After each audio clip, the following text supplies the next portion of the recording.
நம்ம வீட்டை பொறுத்தளவு ஃப்ரூட்ஸே காலியாகாது. அதுலேயும் இந்த மாதுளம்பழம் காலியாகவே ஆகாது. ஏன்னா உரித்து க்ளீன் பண்ணி சாப்பிட்றது ஒரு பெரிய ப்ராசஸ். மேக்ஸிமம் இந்த மாதிரி காஞ்சே தான் போகும்.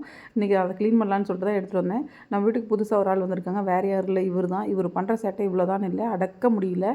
எலித்தொல்லை அதிகமாக இருக்குதுன்னு சொல்லி இவரை கூட்டம் தான். இவர் தொல்லை அதை விட அதிகமாக இருக்குது. எலித்தொல்லையாவது நமக்கு கண்ணுக்கு தெரியாது, இவர் தொல்லை கண்ணு முன்னாடியே இருக்குது. ஈவினிங் போல் தான் கதிர் வந்தாங்க. எடுத்து பார்க் பண்ணுறதுக்கு நைட் போல் ஆகிடுச்சு. ஒரு 10 மினிட்ஸ் இருக்கும். ஏன்னா ஃபுல்லாகவே ஓரம் கீழே எல்லாமே ஃபுல்லாக கரை இருந்தது. ஸோ அதனால் அந்த எட்ஜில் டேர்ன் பண்ணி பார்க் பண்ணுற மாதிரி இருந்தது. கொஞ்சம் நேரம் டைம் ஆச்சு. அப்புறம் ஒரு வழியாக பார்க் பண்ணி முடிச்சாச்சு. கரெக்டாக எட்ஜில் நிற்கிது. இந்த எட்ஜுக்கும் அந்த எட்ஜுக்கும் நிற்கிற மாதிரி. கதிர் வரும்போது ஒரு பெரிய பார்சல் ஒன்று எடுத்துகிட்டு வந்திருந்தாங்க.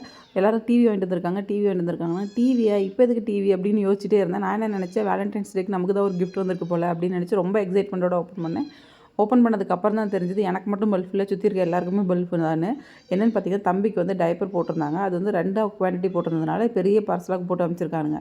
நார்மலாக எது வாங்கினாலும் ஸ்டிக்கர் ஒட்டி அமைச்சிருவாங்க. இதுக்கு எதுக்கு இவ்வளோ பெரிய பார்சல்னு தெரியல. என்னை ஏமாத்துறதுக்காகவே பண்ணியிருக்கானுங்க போல். ஸோ தேங்க்ஸ் ஃபார் வாட்சிங். பாய்.